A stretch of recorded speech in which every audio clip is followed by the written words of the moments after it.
We believe it is absolutely critical that remediation of the pollution on this site by this plant for so many years be part and parcel of any combined or any agreement by PURA regulators to have a merger of the UI company and further moving away from local control.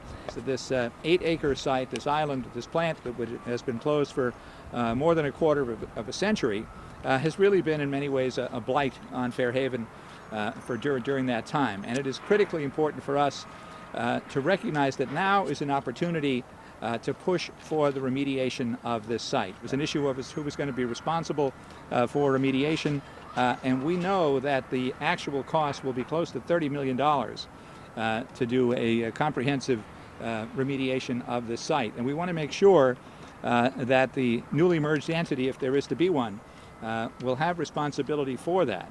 And we also want to make sure that it is something that finally, at long last, this blight on the community will be remediated. I grew up in this neighborhood just a couple of blocks from here on Wolcott Street during the time when the plant was operating. But all of us who represent the area have had grave concern for a number of years. New Haven's been burdened with about 20 or so brownfields. These are places that corporations left behind for the taxpayers of the city and the taxpayers of the state to bear the brunt of the cleanup and deal with all the hazardous materials. Those companies have gone belly up.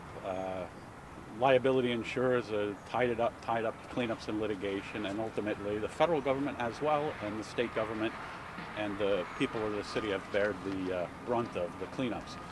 Here we have a company 100 or so or 100 plus years old who started here, got their roots here, and are now with the affiliates valued at $3 billion.